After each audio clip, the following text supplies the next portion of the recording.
La música flotaba en el aire, una suave melodía de guitarra clásica que se mezclaba con las risas y el murmullo de las conversaciones. Mi jardín, habitualmente un santuario de paz y rosales cuidados, estaba ahora lleno de las personas que habían marcado mis 40 años de carrera. Colegas, socios, incluso algunos rivales amistosos a los que había aprendido a respetar, todos habían venido a celebrar mi jubilación. A mis 70 años, después de vender por 15 millones de euros la empresa de moda artesanal que había construido desde las cenizas del taller de mi difunto esposo, debería haberme sentido en la cima del mundo, ligera y libre.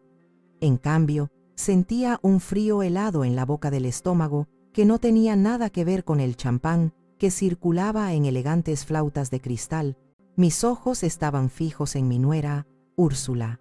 Siempre se movía con la gracia calculada de un cisne, consciente de cada mirada, pero esa noche había una tensión en sus hombros, una rigidez en su sonrisa que solo yo, con décadas de experiencia en leer a las personas, parecía notar. Mi hijo, Leandro, estaba a su lado, con la mirada perdida y una copa en la mano que no parecía saber cómo sostener, como un actor secundario en la obra de su propia vida. Fue Úrsula quien insistió en organizar esta fiesta.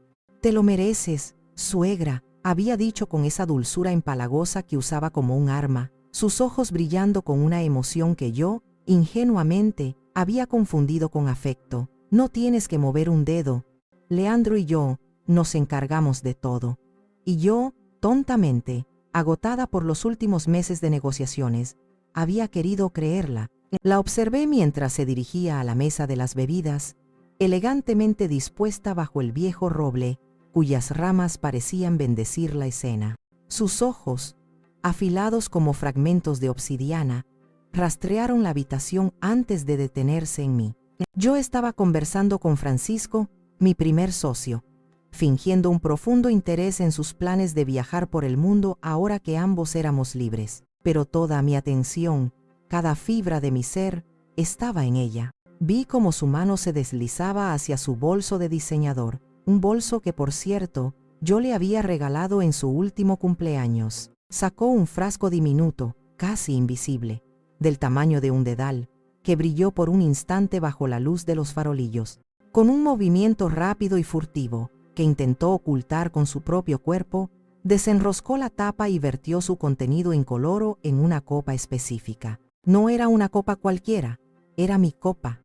La reconocí al instante por la minúscula muesca en el borde, un pequeño defecto de fábrica que la convertía, irónicamente, en mi favorita, en mi ancla en este tipo de eventos. La sangre se me convirtió en hielo. El murmullo de la fiesta se desvaneció, reemplazado por el latido ensordecedor de mi propio corazón, un tambor fúnebre en mis oídos. Una persona normal habría gritado, habría corrido, señalado con el dedo, acusado. Pero 40 años en el mundo de los negocios te enseñan una cosa: el pánico es un lujo que no te puedes permitir. La mejor manera de atrapar a una serpiente no es asustarla para que huya, sino dejar que crea que está a punto de devorar a su presa. Así que sonreí. Asentí a Francisco, murmurando algo sobre lo maravilloso que sonaba un crucero por el Nilo, aunque en mi mente solo veía un río oscuro y frío, y esperé. Úrsula levantó la copa, ahora cargada con su veneno secreto, y comenzó a caminar hacia mí. Su rostro era una máscara de afecto filial. Cada paso que daba sobre el césped perfectamente cuidado parecía resonar en mi pecho, un eco de la traición. «Eulalia, querida», dijo, su voz un susurro meloso que pretendía ser íntimo. «Te ves cansada, has trabajado muy duro. Toma, bebe un poco de champán. Es hora de celebrar tu nueva vida». Me ofreció la copa. Nuestros ojos se encontraron por una fracción de segundo. En los suyos vi un destello de triunfo, una codicia apenas velada. En los míos, espero que solo viera a una anciana agradecida y ligeramente abrumada. Tomé la copa. El cristal se sentía frío y pesado en mi mano, como una lápida. «Gracias, hija», le dije, y la calidez fingida en mi voz me dio náuseas. «Eres muy considerada». Ella me devolvió la sonrisa, una sonrisa afilada y victoriosa. antes de girarse para mezclarse de nuevo entre los invitados, como una araña volviendo a su tela. Sostuve la copa, mi sentencia de muerte, y esperé el momento perfecto. El juego acababa de empezar, y ella no tenía ni la más remota idea de contra quién estaba jugando. El tiempo pareció ralentizarse, estirándose como un chicle. Sostenía la copa con una firmeza que desmentía el temblor que sentía en mi interior. Un terremoto silencioso que amenazaba con resquebrajar mi compostura. Cada sorbo de aire era pesado, denso con la traición. Observé a Úrsula moverse entre los invitados. Su risa era como el tintineo de cristales rotos, demasiado brillante, demasiado aguda.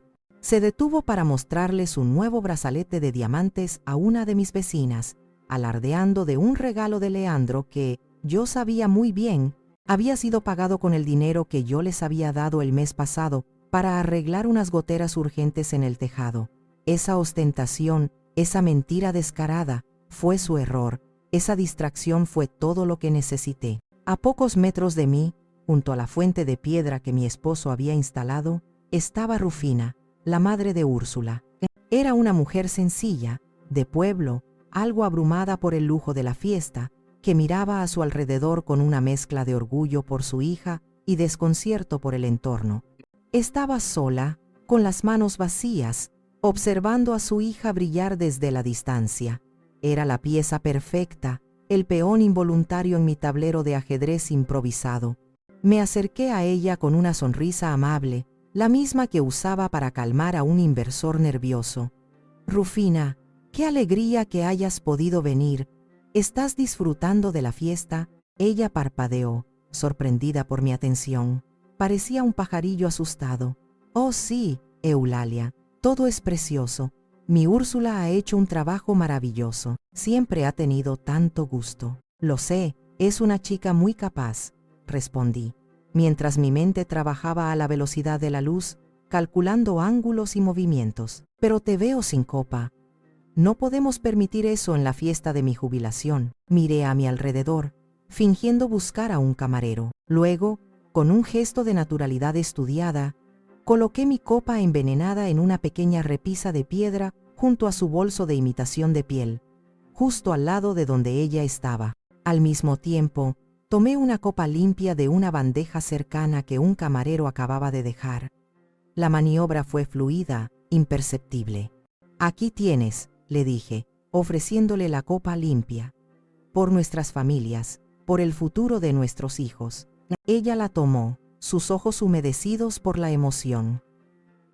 «Por nuestras familias», repitió, con una sinceridad que me partió el alma y reforzó mi determinación. Brindamos.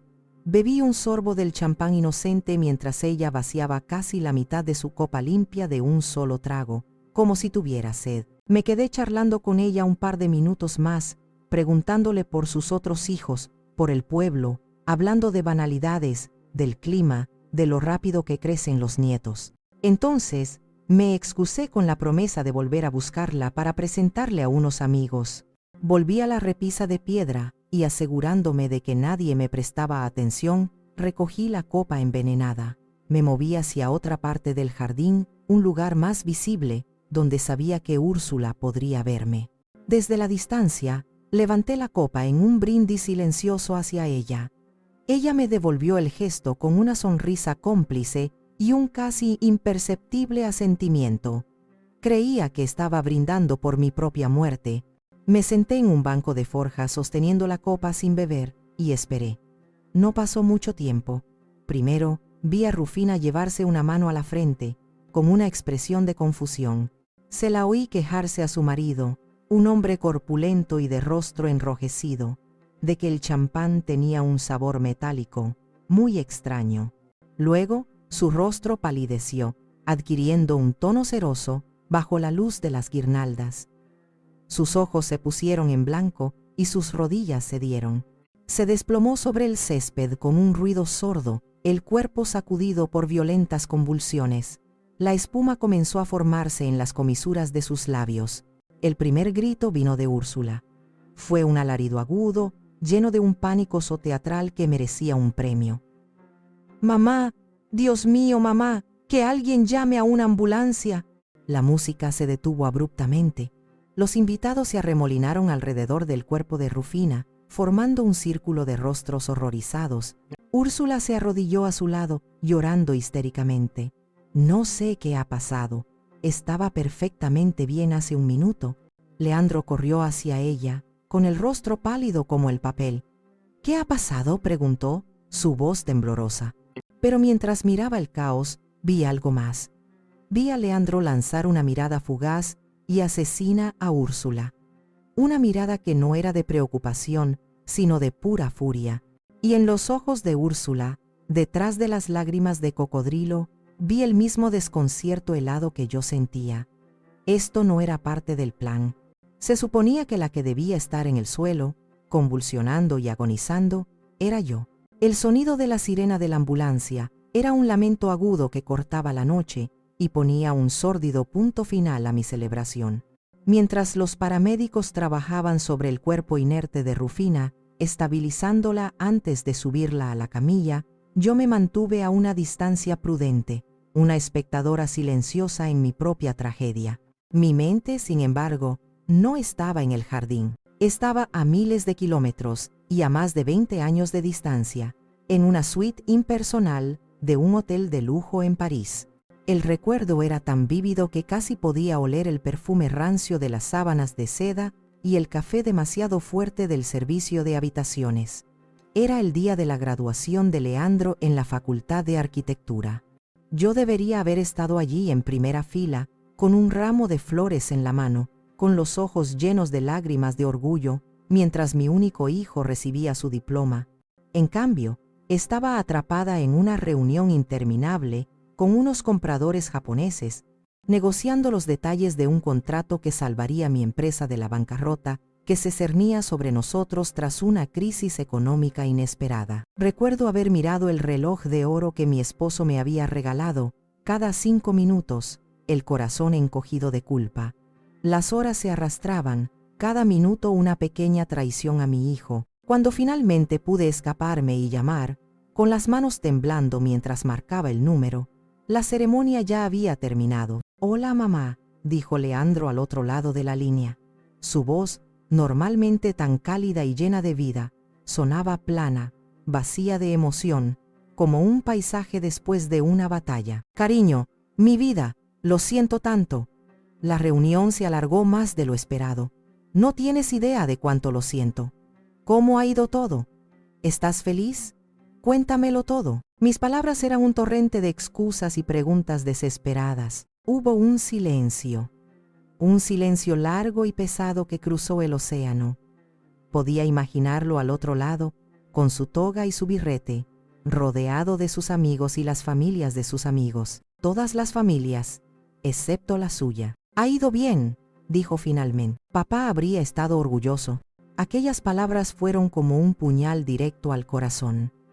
Mi difunto esposo, que había muerto cuando Leandro apenas empezaba la universidad, siempre había estado ahí para él. Yo, en cambio, estaba construyendo un imperio para él, pero me estaba perdiendo su vida en el proceso. Lo sé, mi amor, y yo también lo estoy. Increíblemente orgullosa. No tienes idea de cuánto. Te lo compensaré, te lo prometo. Cuando vuelva, haremos algo especial. Y esa promesa se convirtió en el mantra de mi vida, en mi penitencia. Cada vez que el trabajo me alejaba de él, cada festival escolar al que no asistía, cada partido de fútbol que me perdía, lo compensaba. Un coche nuevo por su cumpleaños, aunque el suyo antiguo aún funcionaba perfectamente. Un apartamento de lujo en el mejor barrio como regalo de bodas. El pago inicial de su ridículamente cara casa cuando nació mi nieta, Nieves. Cheques para cubrir las deudas de su estudio de arquitectura, que nunca terminaba de despegar. Dinero, siempre dinero. Era mi lenguaje del amor, mi forma de pedir perdón por mi ausencia, un soborno para acallar mi propia culpa. Creí que le estaba dando las herramientas para construir una vida sin las dificultades y sacrificios que yo había enfrentado. Pero ahora, viendo su rostro pálido bajo las luces parpadeantes de la ambulancia, me di cuenta de mi terrible error. No le había dado herramientas, le había dado muletas. Le había enseñado que, sin importar sus fracasos, mamá siempre estaría ahí para firmar un cheque y arreglarlo todo.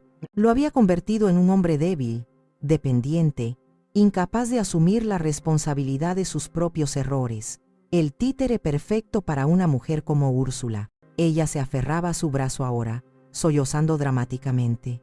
«Oh, Leandro, mi pobre mamá, ¿y si ha sido algo de la comida? ¿Y si todos estamos en peligro?» Vi a Leandro ponerle un brazo sobre los hombros, consolándola, cumpliendo su papel, pero sus ojos se encontraron con los míos por encima de la cabeza de su esposa. En su mirada no vi preocupación por mi bienestar, vi miedo. El miedo de un niño que ha sido descubierto haciendo una travesura terrible. El miedo de un hombre que se daba cuenta de que su red de seguridad, su madre, su cajero automático personal, podría haber descubierto la verdad. Y en ese instante, el dolor de la traición fue casi tan agudo como el recuerdo de mi fracaso como madre. Me di cuenta de que el veneno en esa copa no había empezado a gestarse esa noche, sino 20 años atrás, en una suite de hotel en París. Mientras la ambulancia se alejaba con Rufina, la mayoría de los invitados comenzaron a marcharse, murmurando disculpas y expresiones de preocupación. La fiesta de mis sueños se había convertido en una pesadilla, en la escena de un crimen. Me senté en el porche, envuelta en un chal que de repente no era suficiente para protegerme del frío que sentía, y dejé que los recuerdos siguieran fluyendo, buscando patrones, señales de alarma que había ignorado. Y las encontré. Una cadena de pequeñas heridas, de desprecios sutiles y humillaciones que, unidas, formaban la soga con la que habían intentado ahorcarme. Recordé una cena, hace un par de años, en el club de campo. Estábamos celebrando la renovación de un importante contrato de mi empresa con una marca de lujo francesa. Invité a Leandro y Úrsula, orgullosa de compartir mi éxito con ellos. Úrsula llevaba un vestido deslumbrante de seda roja, uno que por supuesto se había comprado con la tarjeta de crédito suplementaria que yo le había proporcionado. Estaba en su elemento, charlando y riendo con mis amigos y socios, todos ellos personas influyentes y adineradas. Se movía entre ellos con una confianza que no poseía, una imitación barata de mi propio estilo. Entonces, una de mis amigas más antiguas, Beatriz, una mujer de lengua afilada pero buen corazón, se acercó a Úrsula. Beatriz me conocía desde que yo era una joven viuda luchando por sacar adelante un pequeño taller. «Y tú, querida», le dijo Beatriz, mirándola de arriba abajo con una sonrisa que no llegaba a sus ojos, «además de ser la esposa de Leandro y gastar el dinero de tu suegra, ¿a qué te dedicas?». La pregunta flotó en el aire, cargada de un veneno sutil pero potente. La sonrisa de Úrsula se congeló en su rostro. Vi como un rubor de furia y humillación subía por su cuello, manchando su piel pálida. Leandro a su lado no dijo nada, solo bajó la mirada hacia su plato, incapaz de defender a su esposa, incapaz de enfrentarse a una amiga de su madre. Su silencio fue una traición en sí mismo. Fui yo quien intervino, con una ligereza forzada. «Beatriz, no seas impertinente. Úrsula es una madre maravillosa para Nieves y un gran apoyo para Leandro en su estudio. Eso es un trabajo a tiempo completo, y a menudo, el más difícil de todos. Pero el daño ya estaba hecho». Esa noche, de camino a casa, Úrsula no dijo una palabra, pero yo vi el resentimiento ardiendo en sus ojos a través del espejo retrovisor. No estaba enfadada con Beatriz, estaba enfadada conmigo, con mi mundo, mi dinero, mi estatus y con mi poder para salvarla de una pregunta incómoda. En ese momento, yo no era su suegra, era su rival. Era el recordatorio constante de todo lo que ella no era, de todo lo que no había logrado por sí misma. Y luego estaban las deudas, un flujo constante de emergencias financieras. Recordé la vez que recibí una llamada de un Leandro angustiado, su voz al borde de las lágrimas. Úrsula había extraviado la factura de la tarjeta de crédito durante 2 meses seguidos. La deuda había ascendido a más de 20.000 euros en compras impulsivas. Bolsos, zapatos, un viaje de fin de semana a un spa de lujo del que yo no sabía nada. «Mamá, no sé qué hacer. El banco nos va a demandar. Úrsula está destrozada, no para de llorar, dice que se siente una inútil». Y yo, como siempre, Acudí al rescate. Hice una transferencia para pagar la deuda en su totalidad. Cuando hablé con Úrsula, ella lloró lágrimas de cocodrilo por teléfono. Lo siento tanto, Eulalia. Soy un desastre con el dinero. Me siento tan abrumada. Te juro que no volverá a pasar. Estoy tan avergonzada. Le creí. O, para ser más precisos, quise creerle. Quise creer que era inmadurez, no malicia, que era descuido, no un desprecio calculado por el dinero que tanto me había costado ganar. Ahora, sentada en la oscuridad de mi porche, me daba cuenta de la verdad. Cada cheque que firmaba, cada deuda que pagaba, no era un acto de generosidad para ellos, era una prueba de mi debilidad. Cada rescate financiero les confirmaba que yo era un recurso inagotable, una fuente que podían explotar sin consecuencias. Les enseñé que mi amor era transaccional, y ellos, a cambio, decidieron que mi vida también lo era. La humillación de Úrsula en el club, la desesperación financiera de Leandro, no eran excusas, eran los ingredientes. Y esa noche, en mi fiesta de jubilación, simplemente habían decidido que era hora de hornear el pastel envenenado, la pieza final del rompecabezas, la que hacía que todo encajara con una claridad aterradora y retrospectiva, había llegado de la fuente más inocente, mi nieta Nieves. Fue solo una semana antes de la fiesta. Había venido a pasar la tarde conmigo, como solía hacer los miércoles, un pequeño ritual que ambas atesorábamos. Estábamos en la cocina, horneando galletas de mantequilla, y el aire estaba lleno del dulce aroma de la vainilla y el chocolate. El sol de la tarde entraba por la ventana, iluminando las motas de harina en el aire. Nieves, con sus 17 años, tenía una mezcla perfecta de la sensibilidad artística de Leandro y una perspicacia que claramente no había heredado de su padre. Estaba contándome sobre sus planes para la universidad, sus sueños de estudiar historia del arte en el extranjero. Me encantaría ir a Florencia, abuela. Como tú hiciste cuando eras joven, dijo, sus ojos brillando de emoción. Y lo harás, cariño. Me aseguraré de ello, le prometí, sintiendo una oleada de amor por esa chica brillante y llena de sueños.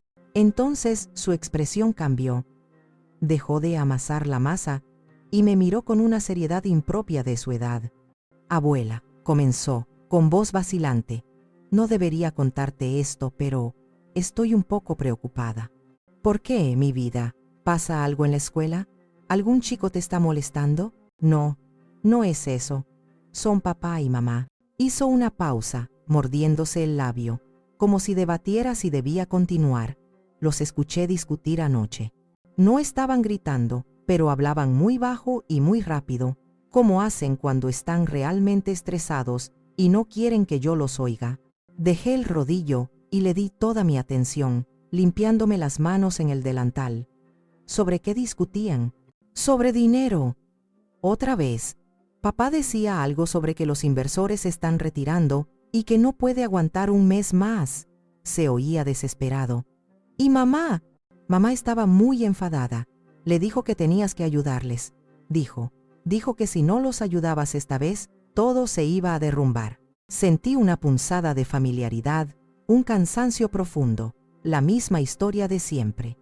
Pero entonces, Nieves añadió algo que me heló la sangre. Y luego mamá dijo algo muy raro. Su voz sonaba diferente, fría. Dijo, no te preocupes, Leandro.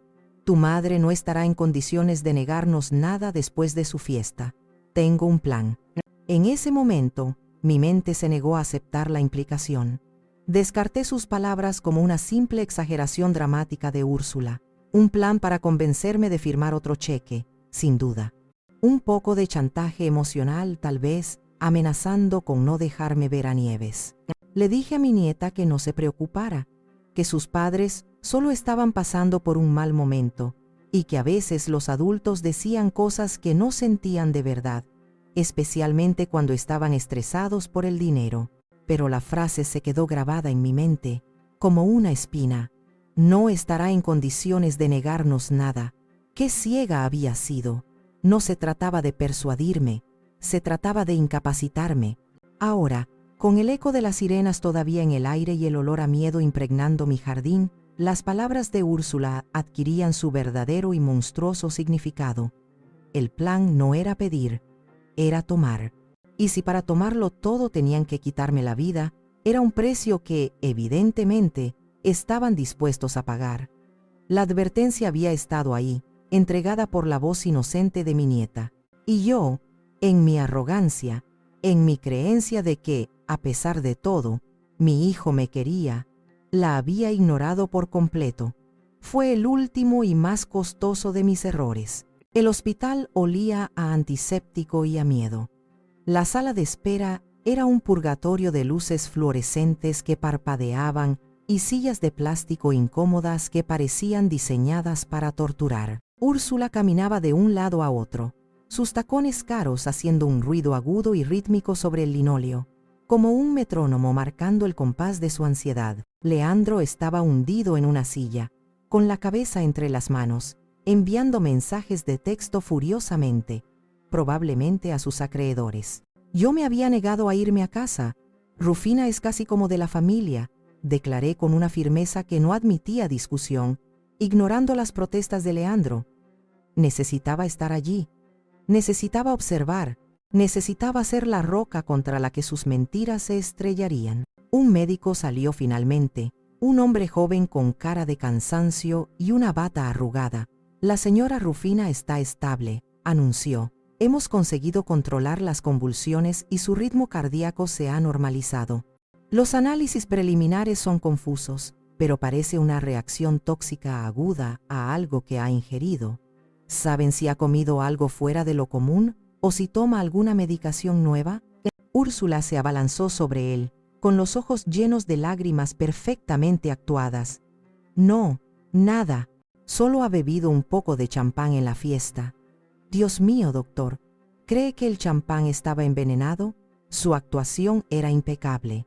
La hija aterrorizada, buscando respuestas, desviando cualquier posible sospecha, el médico frunció el ceño. Es poco probable, pero haremos un análisis toxicológico completo para descartar cualquier sustancia. Por ahora, va a quedarse en observación en la UCI. No pueden verla hasta mañana, necesita descanso absoluto. Mientras el médico se iba, me acerqué a Úrsula y le puse una mano en el hombro, un gesto de falsa solidaridad que me costó un esfuerzo sobrehumano. ¡Qué terrible, querida! Pero al menos está estable. Eso es lo que importa. Hice una pausa, midiendo mis palabras como un francotirador. Sabes, es una suerte que no bebiera mucho. Apenas probó la copa. Si hubiera bebido más, quién sabe qué podría haber pasado. Vi un espasmo casi imperceptible en su mandíbula. Sus ojos se clavaron en los míos, buscando algo, una señal. La copa. ¿Estás segura de que solo fue la copa de champán? ¿No comió nada más? Oh, sí, respondí, con la mayor naturalidad que pude fingir. Yo misma la vi. Estábamos charlando, tomó la copa, bebió un sorbo y a los pocos minutos se desplomó. Qué extraño, ¿verdad? Uno pensaría que se necesita más cantidad para una reacción tan violenta, a menos, claro, que la sustancia fuera extremadamente concentrada. La cara de Úrsula perdió todo el color que le quedaba.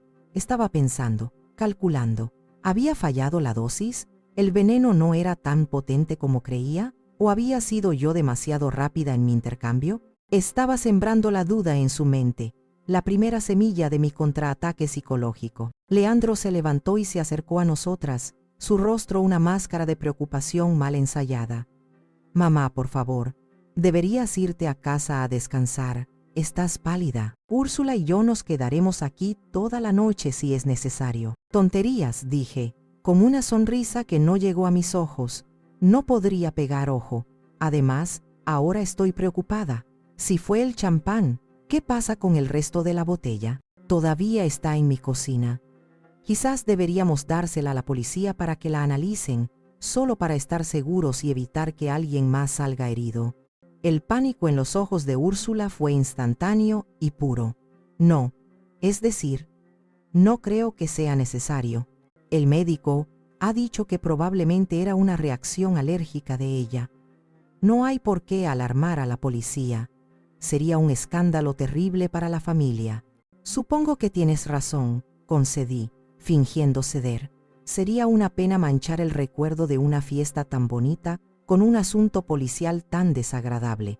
Pero el mensaje había sido enviado alto y claro. Sabían que yo sospechaba. Sabían que tenía la prueba en mi poder. Y ahora tendrían que preguntarse qué iba a hacer a continuación. La presa se había dado cuenta de la trampa. Y el cazador por primera vez empezaba a sentir el inconfundible sabor del miedo. A la mañana siguiente, el timbre de mi puerta sonó a las 9 en punto. Era Leandro. Sostenía una caja de mis pasteles favoritos de la pastelería del centro y una sonrisa forzada que no lograba ocultar las ojeras de una noche sin dormir. Era el retrato de la falsa preocupación. Pensé que necesitarías algo dulce para desayunar, mamá. Después del susto de anoche.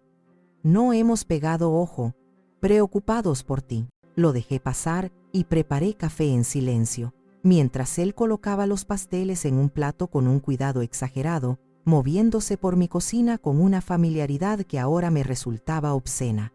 Observaba sus manos, las mismas manos que de niño me traían dibujos de flores y castillos. ¿En qué momento se habían convertido en las manos de un cómplice que planeaba mi encierro? Nos sentamos a la mesa de la cocina, la misma mesa donde había hecho sus deberes y me había contado sus primeros secretos. El silencio era denso, cargado de palabras no dichas. «¿Cómo te encuentras, mamá?», preguntó finalmente, rompiendo la tensión. «Estoy bien, hijo. A mi edad, se necesita más que un pequeño drama para alterarme». Él forzó una risa que sonó hueca. «De eso es de lo que quería hablarte». Se inclinó hacia adelante, adoptando un tono serio y paternalista que me revolvió el estómago. «Úrsula y yo hemos estado muy preocupados. Tienes 70 años. Vives sola en esta casa tan grande. Y después de lo que le pasó a Rufina, ¿y si te hubiera pasado a ti? ¿Y si te caes por las escaleras y nadie te encuentra en horas o días?».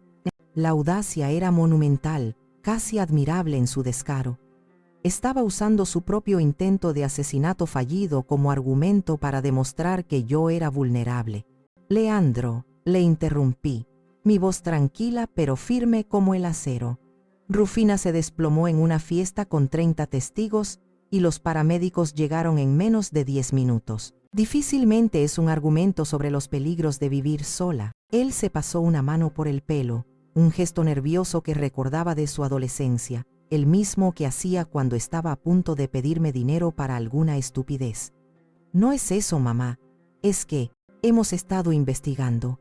Hay unas comunidades para mayores fantásticas, sitios donde tendrías atención médica 24 horas, actividades, gente de tu edad, un entorno seguro». Ahí estaba, el siguiente paso de su plan. Si el veneno no funcionaba, intentarían el confinamiento legal. «¿Qué considerados?», dije, mi voz teñida de un sarcasmo que esperaba que no notara. «De hecho, hemos encontrado una que te encantaría». Sacó su teléfono y me mostró una página web con imágenes de ancianos sonrientes jugando al golf y haciendo yoga en jardines impecables. «Se llama Hacienda del Sol. Está a solo 20 minutos de nuestra casa. Podríamos visitarte todos los días. Es más un club de campo que una residencia. Parece un resort de 5 estrellas», comenté, hojeando las fotos de las lujosas instalaciones. «Lo es. El único problema es que hay lista de espera de años. Pero hemos hablado con el director, son amigos de un cliente mío. Si alguien está dispuesto a pagar la cuota de entrada completa por adelantado, podrían hacer una excepción y darte una de las mejores villas que se acaba de quedar libre. Son unos 400.000 euros, pero cubre todos los gastos de por vida. Piensa en ello, mamá. Tranquilidad para siempre». 400.000 euros. Una bonita suma para empezar a desangrar mis 15 millones.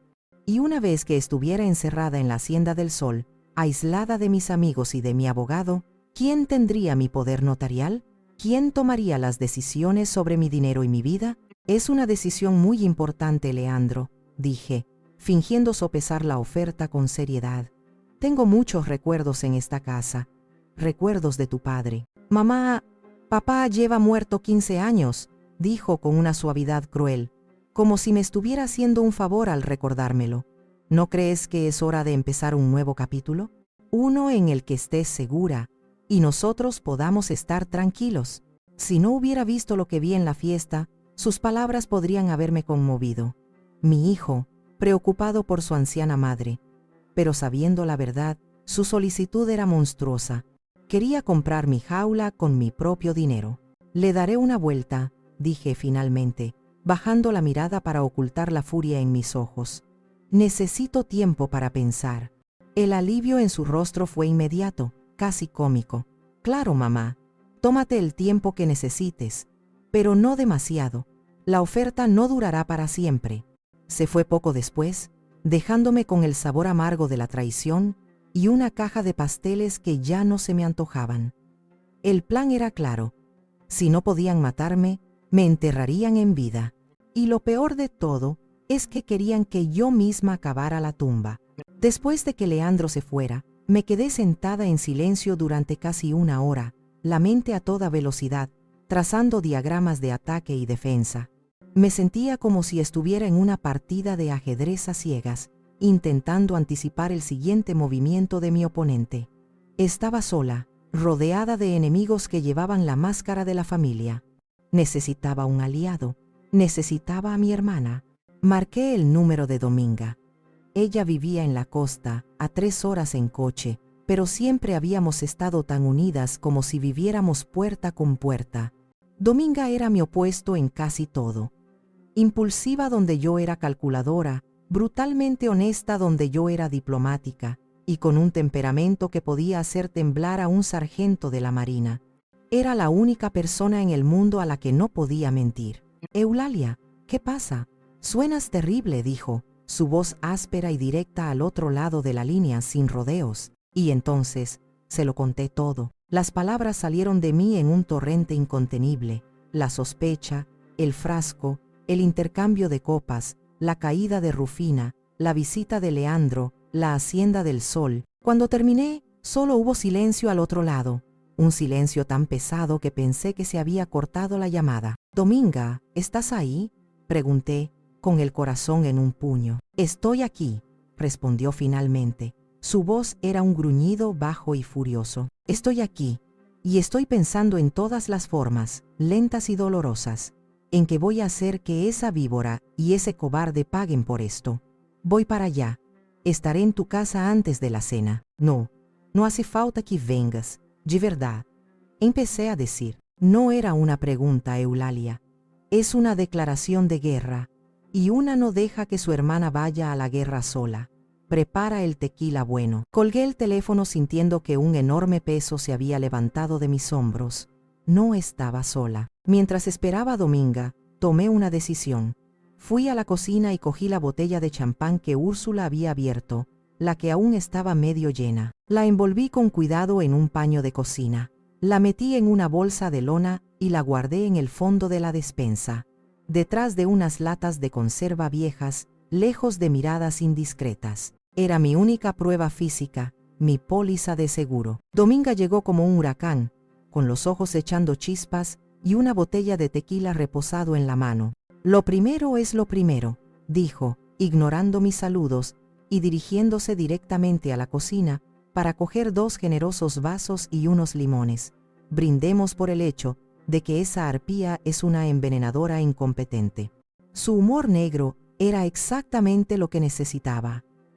Nos sentamos en mi estudio, y mientras el sol se ponía, tiñendo el cielo de naranja y púrpura, trazamos un plan de batalla. Criaste a un cobarde, Eulalia, dijo Dominga, sin endulzar la verdad, como siempre. Siempre lo protegiste demasiado, envolviéndolo en algodón, y te casaste con una serpiente. Pero eso no importa ahora. Lo que importa es que les recuerdes quién eres. Eres la mujer que convirtió un taller de pueblo lleno de deudas en un imperio. No eres una víctima, eres una reina. Y es hora de que reclames tu trono y les cortes la cabeza. Sus palabras encendieron un fuego en mi interior, una furia fría y decidida que había estado latente bajo capas de dolor. Tenía razón. Había pasado demasiado tiempo sintiéndome herida y traicionada. Era hora de pasar al ataque. ¿Qué sugieres?, le pregunté, tomando un sorbo de tequila que me quemó la garganta. Ella sonrió, una sonrisa feroz y llena de dientes, sugiero que les des cuerda, mucha cuerda. Hazles creer que están ganando. Hazles creer que la viejecita asustada está cayendo en su trampa, y mientras están ocupados celebrando su victoria y eligiendo el color de su nuevo coche deportivo, nosotras prepararemos la horca. Esa noche, por primera vez desde la fiesta, dormí profundamente.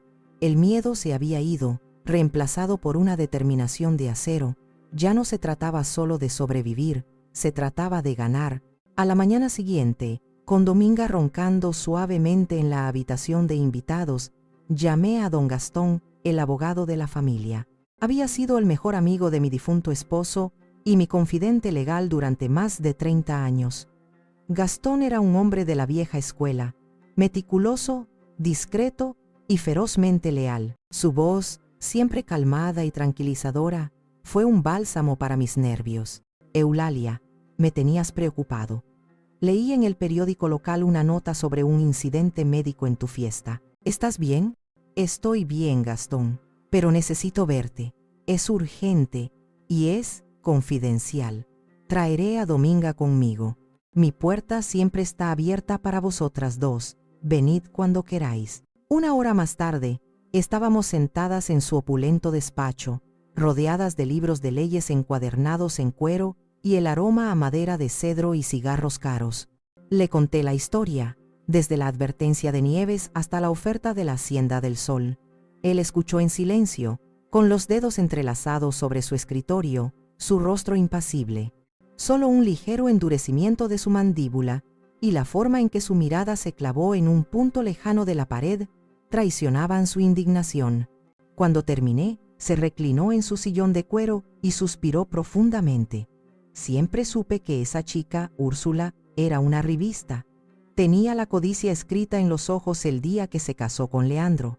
Pero esto es de una maldad que supera la imaginación. Y Leandro, me duele decirlo, Eulalia, pero tu hijo siempre ha sido débil. Tu esposo lo sabía. Lo sé, Gastón, pero no he venido a lamentarme. He venido a luchar. Necesito saber cuáles son mis opciones legales. Don Gastón sonrió por primera vez. Una sonrisa delgada y astuta que me recordó a un zorro. Eulalia, querida, tu esposo era un hombre brillante. No solo en los negocios, sino también previendo la naturaleza humana. Te quería más que a nada en el mundo, y siempre temió que la debilidad de Leandro te dejara vulnerable algún día.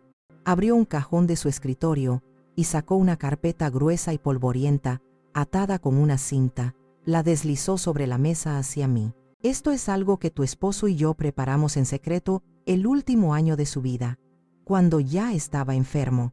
Es un fideicomiso, uno muy especial. Abrí la carpeta. El lenguaje legal era denso, pero la esencia era clara como el agua. Mi esposo había colocado la mayor parte de su fortuna personal, así como las acciones mayoritarias de la empresa, en un fideicomiso irrevocable a mi nombre. Yo era la beneficiaria y administradora vitalicia. Podía usar el dinero y los activos como quisiera mientras viviera, pero había una cláusula de seguridad que me dejó sin aliento. Léela en voz alta, me instó don Gastón. Aclaré mi garganta y leí. En el caso de que mi amada esposa, Eulalia Vargas, sea declarada legalmente incompetente para administrar sus propios asuntos por cualquier motivo, ya sea por enfermedad o por coerción, el control del fideicomiso no pasará a nuestro hijo, Leandro, ni a ninguno de sus descendientes directos. En su lugar, la totalidad de los activos del fideicomiso será transferida de forma inmediata e irrevocable a la Fundación Nacional para la Investigación del Cáncer. Levanté la vista atónita. Dominga soltó un silbido de admiración. ¿Leandro sabe de esto? Don Gastón negó con la cabeza. Nadie lo sabe, excepto tú, yo y ahora Dominga. Tu esposo quería darte una última arma para protegerte, un as bajo la manga. El plan de Leandro y Úrsula de encerrarte y declararte senil para controlar tu dinero es inútil. En el momento en que un juez te declare incompetente, lo pierden todo. Solo les quedaría lo que tú les hayas dado en vida y una pequeña pensión que tu esposo estipuló para que Leandro no se quedara en la indigencia. Una risa genuina y liberadora, brotó de mi pecho. mi maravilloso y brillante esposo. Incluso desde la tumba, seguía cuidándome, protegiéndome de la debilidad de nuestro propio hijo. Así que, dije, una sonrisa extendiéndose por mi rostro, si quieren jugar a ese juego, perderán antes de empezar. Exactamente, confirmó don Gastón. Ahora, Eulalia, es el momento de diseñar nuestra estrategia.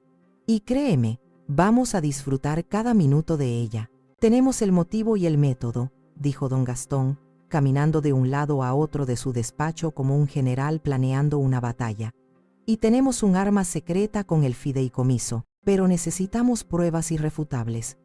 La botella de champán es un buen comienzo, pero necesitamos pintar un cuadro completo de su desesperación. Necesitamos entender la profundidad del agujero en el que se han metido para que ningún juez pueda pensar que fueron víctimas de las circunstancias. Me recomendó a un investigador privado, un ex policía llamado Morales, conocido por ser discreto y despiadadamente eficiente. Le costará una buena suma, me advirtió Gastón. Es el mejor, y lo sabe. El dinero no es un problema, respondí, mi voz firme. Quiero saberlo todo. Cuentas bancarias, tarjetas de crédito, deudas, préstamos, cada céntimo que entra y sale de sus vidas. Quiero saber hasta el último café que se han tomado a mi costa. Morales trabajó con una rapidez asombrosa. 48 horas después, me citó en una cafetería discreta en el otro lado de la ciudad para entregarme su informe en persona. Era un hombre corpulento, de pocas palabras y ojos que lo veían todo. El informe era peor de lo que había imaginado. Estaban ahogados en deudas. El estudio de Leandro operaba con pérdidas desde hacía 3 años. Era una fachada financiada por mis préstamos. Habían hipotecado su casa 2 veces. Las deudas de sus tarjetas de crédito superaban los 100.000 euros. Estaban usando una tarjeta para pagar los mínimos de otra. Un castillo de naipes financiero a punto de derrumbarse. El informe incluía fotos de Úrsula saliendo de boutiques de lujo y de Leandro en un coche deportivo alquilado. Pero la revelación más escalofriante estaba en la última página del informe, en un anexo que Morales me señaló con un dedo grueso. Hay algo más, me dijo, su voz grave y profesional. Hace 6 meses, su nuera, Úrsula, contrató una póliza de seguro de vida a su nombre. Eulalia, sentí que el suelo desaparecía bajo mis pies. ¿Cómo es eso posible? Yo no he firmado nada. Declaró un interés asegurable fraudulento. Se presentó como su cuidadora principal, alegando que su repentina muerte supondría una carga financiera para su familia, ya que tendrían que reorganizar sus vidas para cuidar de Leandro, que quedaría devastado. Es una mentira descarada, pero las compañías de seguros a veces no investigan lo suficiente estas pólizas de bajo coste cuando el asegurado es una persona mayor. ¿De cuánto es la póliza?, pregunté, mi voz apenas un susurro. 500.000 euros. 500.000 euros.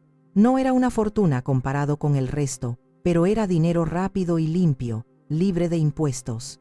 Suficiente para tapar sus deudas más urgentes y mantener su estilo de vida durante un tiempo. De repente, todo cobró sentido. Esto no había sido un plan impulsivo nacido de la venta de mi empresa.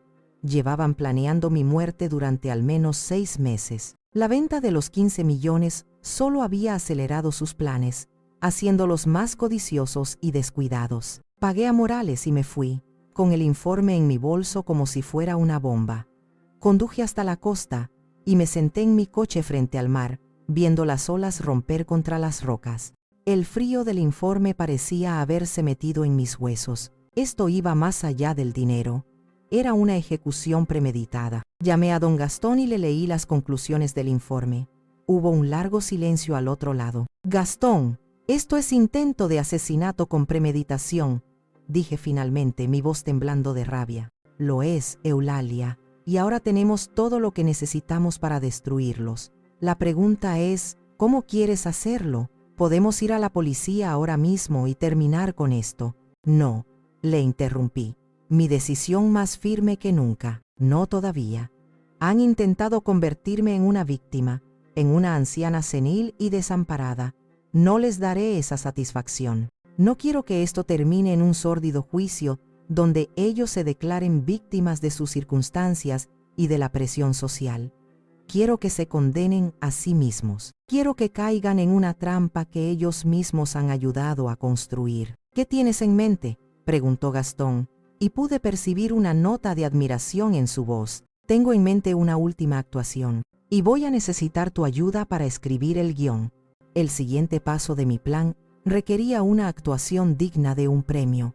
Tenía que sonar vulnerable, asustada y, sobre todo, maleable.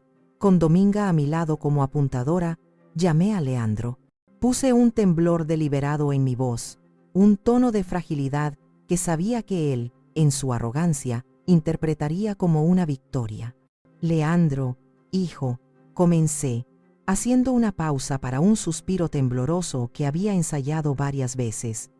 He estado pensando en lo que dijiste sobre la Hacienda del Sol. Tal vez tengas razón. Después de lo que pasó con Rufina, tengo miedo de estar sola por las noches. Cada ruido me sobresalta. Hubo un silencio expectante al otro lado.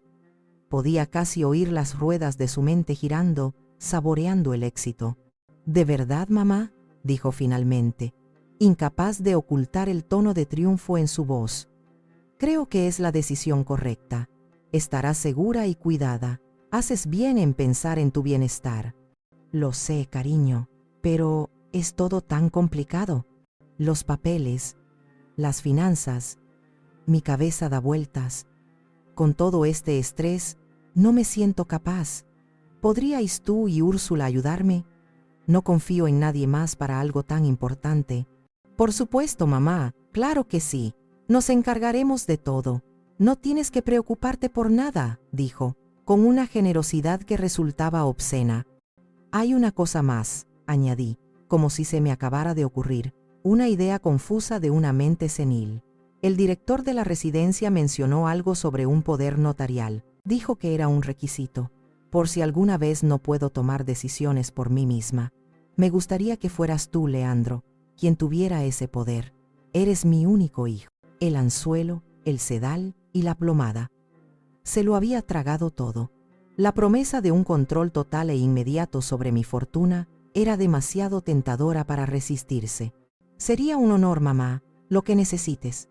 Cuidaré de tu legado como si fuera el mío propio. Gracias, hijo. Me quitas un peso de encima. ¿Por qué no venís el viernes por la mañana? Podemos revisar todos los papeles juntos. Pero me gustaría que lo hiciéramos en la oficina de don Gastón. Con tanto dinero de por medio, quiero que todo sea oficial y legal. Para protegerte a ti también, por supuesto, de cualquier malentendido.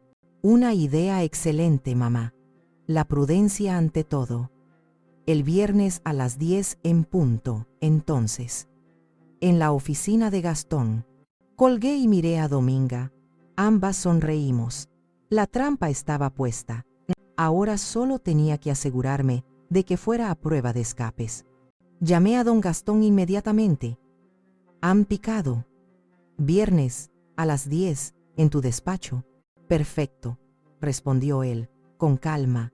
Tengo trabajo que hacer. Necesito preparar un conjunto de documentos falsos.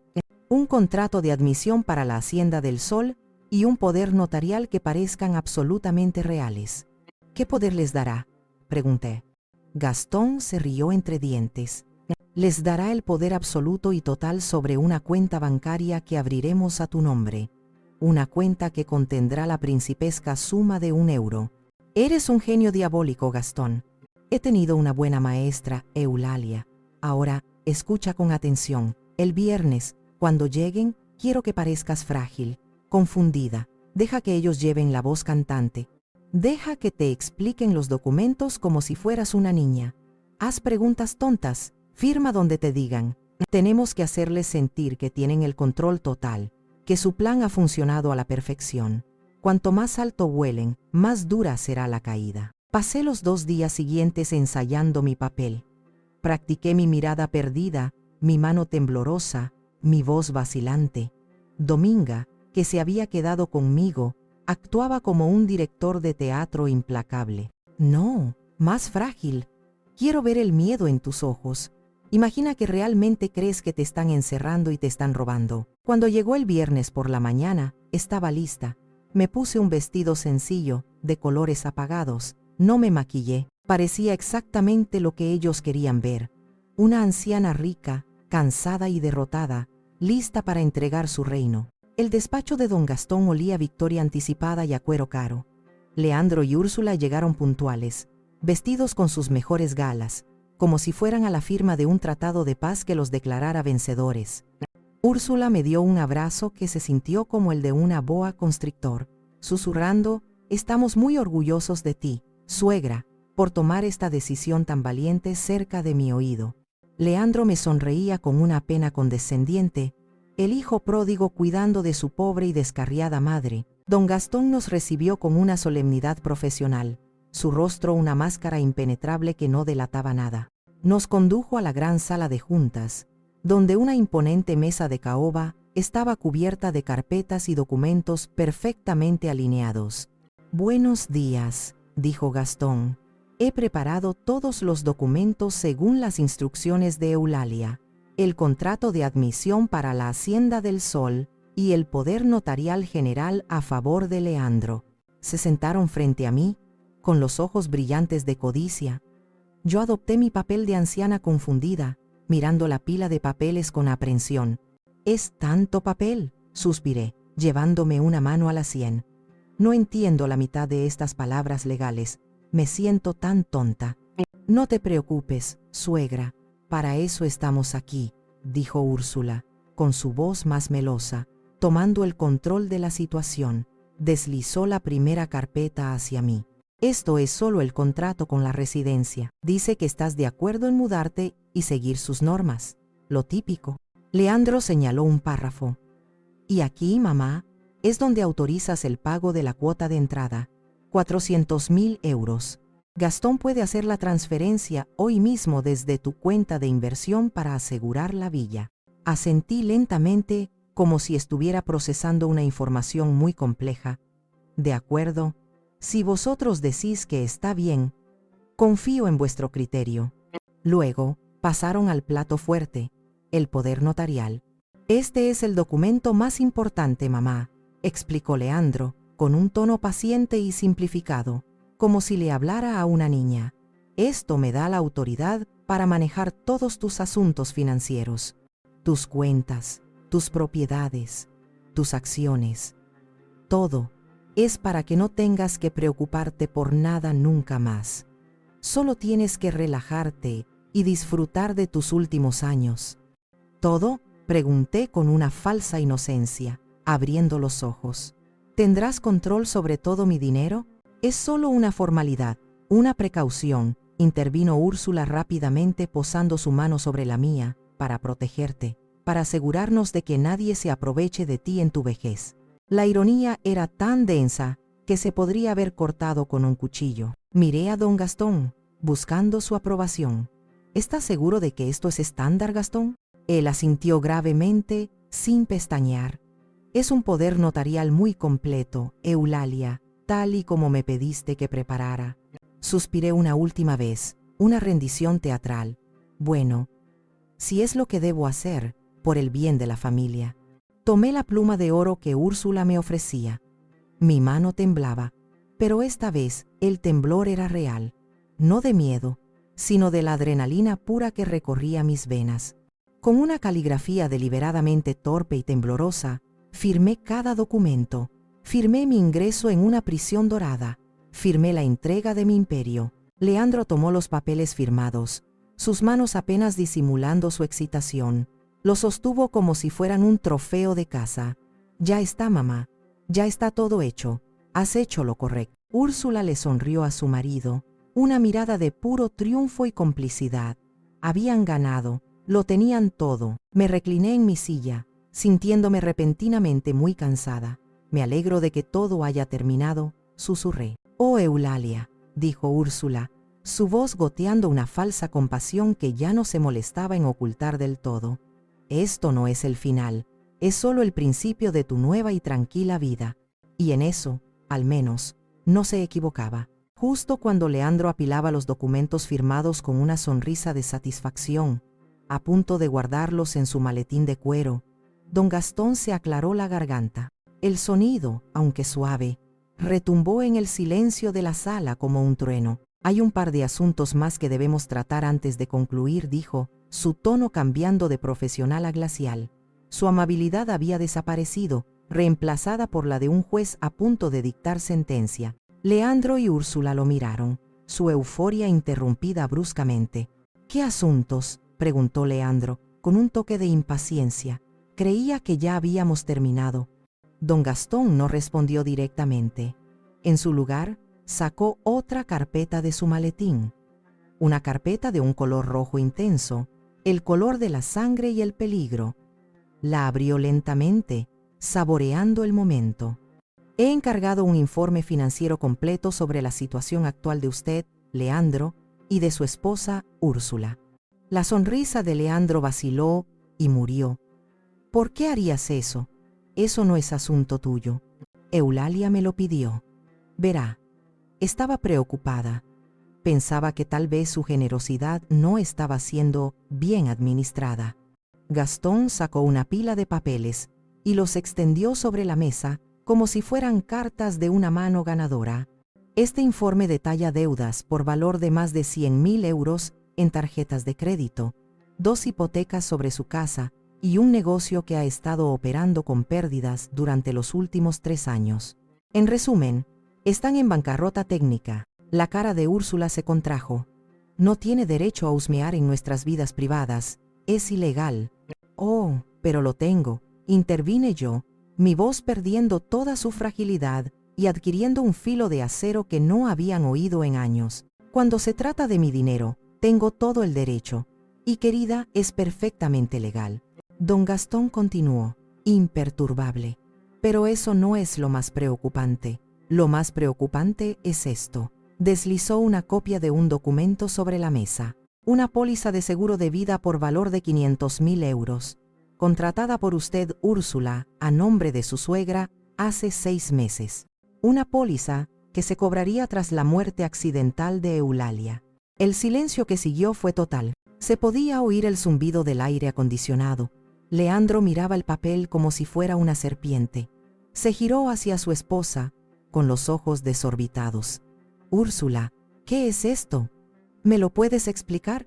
Es una precaución, para cuidarla, para asegurarnos de que si algo pasaba, tú estarías bien, balbuceó ella, el pánico empezando a aflorar en su voz. ¿Cuidarla contratando un seguro de vida a sus espaldas?, replicó Gastón con sorna.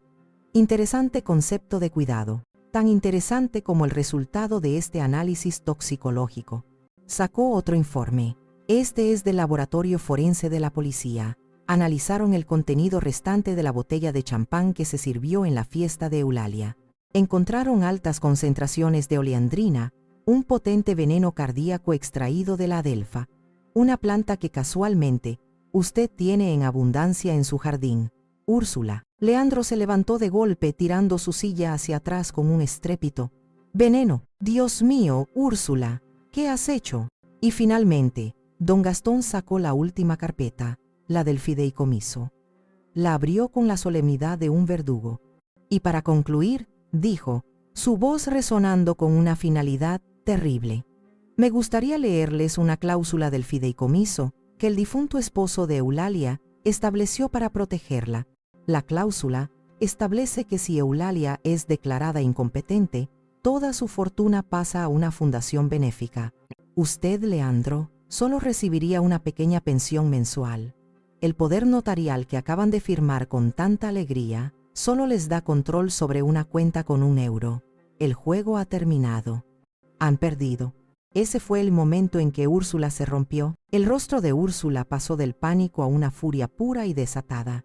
Se levantó de un salto, con los ojos inyectados en sangre fijos en mí. La máscara de la nuera dulce y cariñosa se hizo añicos, revelando al monstruo que había debajo, un monstruo retorcido por la envidia y la codicia. Tú, siseó, señalándome con un dedo tembloroso. Tú, vieja bruja manipuladora, siempre has sido tú, siempre mirándome por encima del hombro, con tu dinero y tu estúpida empresa y tus amigas estiradas, tratándome como si fuera basura.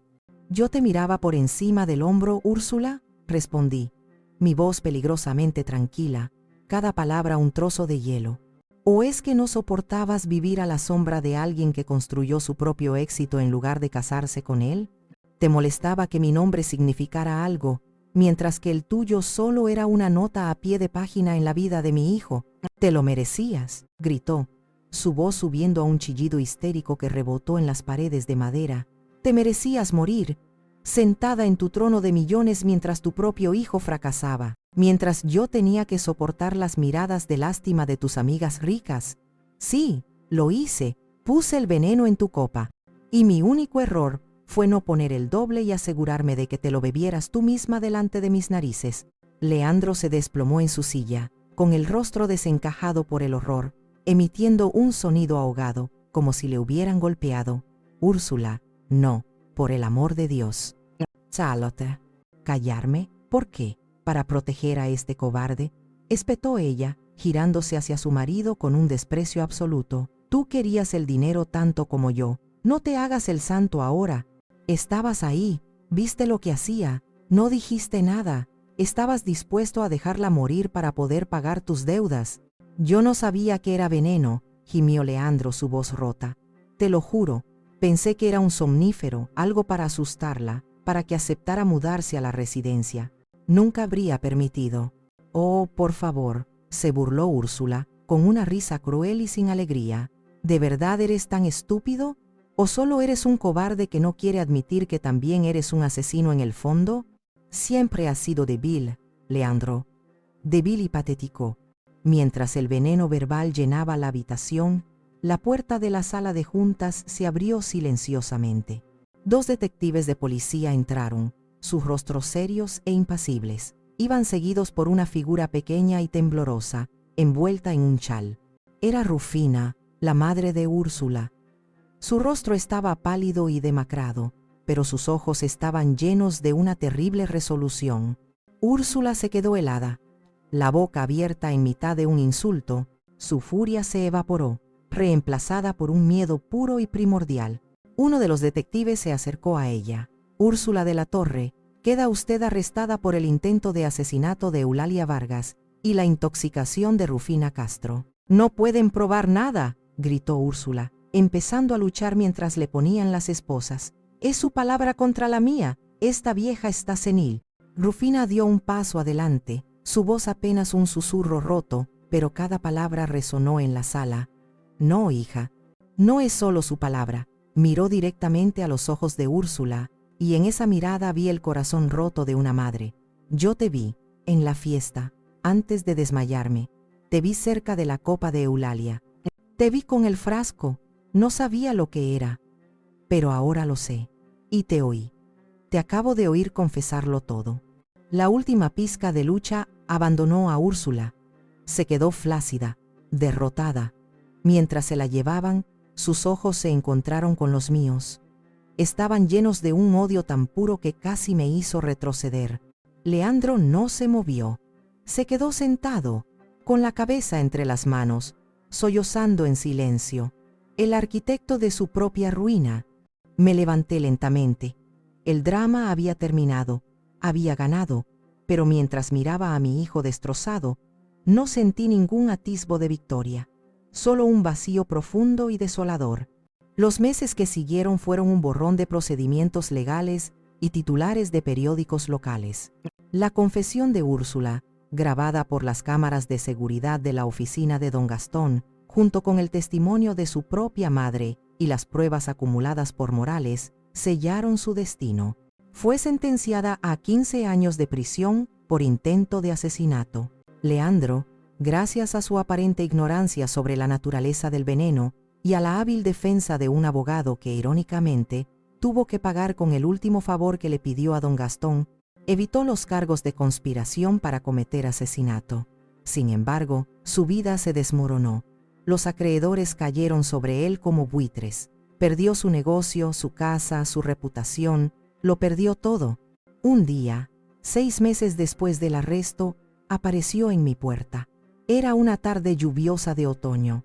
Estaba más delgado, con la mirada de un hombre perseguido y una barba de varios días. La arrogancia se había desvanecido, reemplazada por una desesperación vacía. «Mamá, dijo.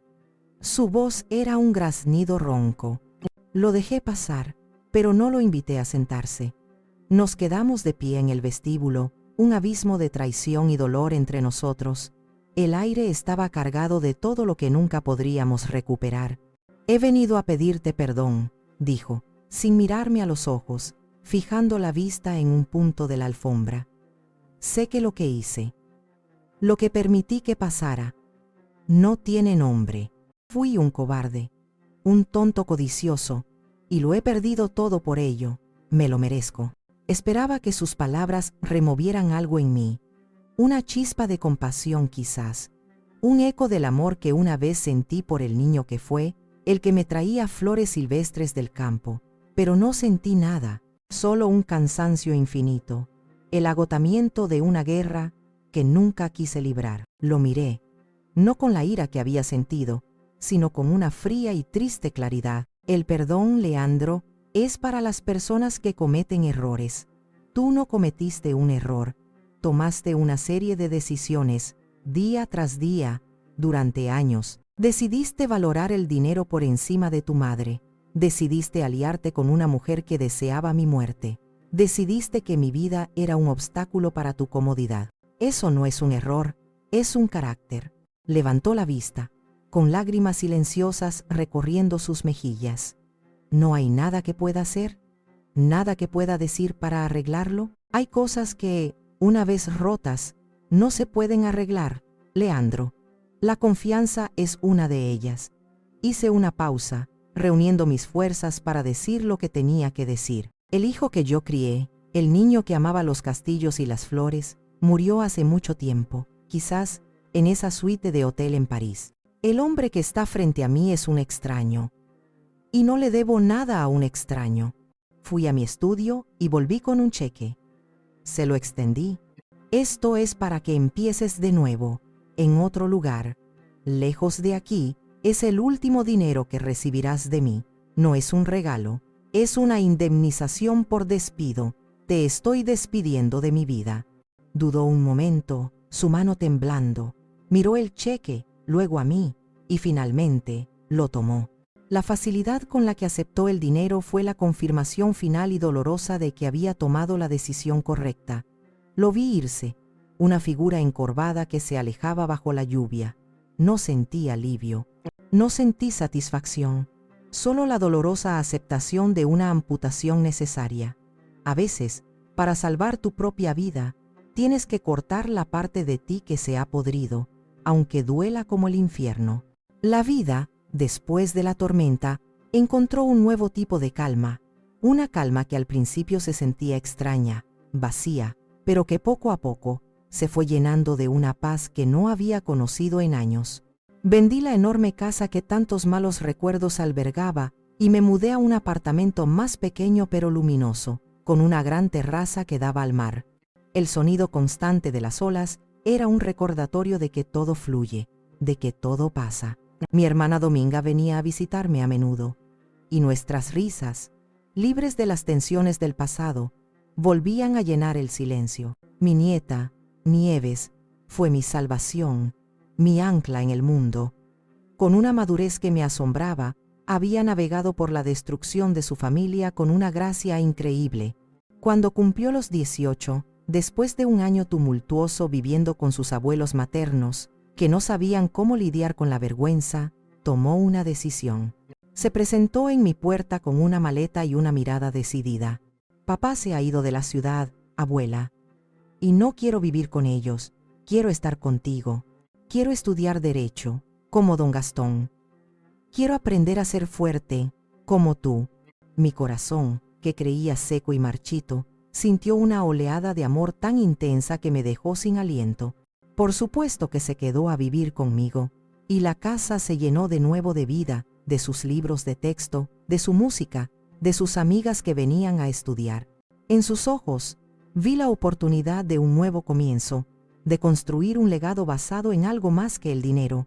Un día, sentadas en la terraza mientras el sol se ponía, tiñendo el mar de colores dorados y rosados, me preguntó algo que llevaba tiempo rondándole la cabeza. Abuela, ¿Alguna vez perdonarás a papá? Sopesé la pregunta durante un largo rato, mirando el horizonte. El perdón implica la posibilidad de reconciliación, cariño. Y hay puentes que, una vez quemados, no se pueden reconstruir. No vivo con rencor, pero tampoco con una falsa esperanza. Le deseo que encuentre la paz, donde quiera que esté, pero su camino ya no es el mío. A veces, el acto de amor más grande es dejar ir. Decidí que mi fortuna no sería un tesoro para ser codiciado, sino una herramienta para el bien. Con la ayuda de don Gastón, creé la Fundación Eulalia Vargas, una organización dedicada a ofrecer asesoramiento legal gratuito a personas mayores que sufrían abusos financieros o emocionales por parte de sus propias familias.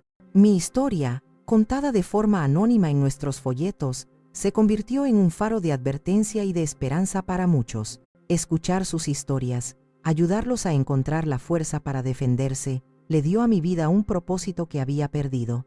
A mis 71 años, mi vida no era la que había planeado, era mejor. Había cambiado la soledad de una mansión por la compañía vibrante de mi nieta. Había cambiado las preocupaciones de un imperio empresarial por el propósito de ayudar a los demás. Había perdido un hijo, pero había ganado mi libertad, mi paz y, sobre todo, a mí misma. A veces por la noche, miro las estrellas desde mi terraza, con el sonido de las olas de fondo, y pienso en todo lo que pasó. Pienso en la copa de champán, en la traición, en la batalla que libré y gané, y me doy cuenta de una verdad fundamental. A mi edad, aprendí que el verdadero poder no reside en el dinero que acumulas, sino en la sabiduría para proteger lo que amas, empezando por ti misma. Y esa es una herencia que nadie, absolutamente nadie puede quitarte.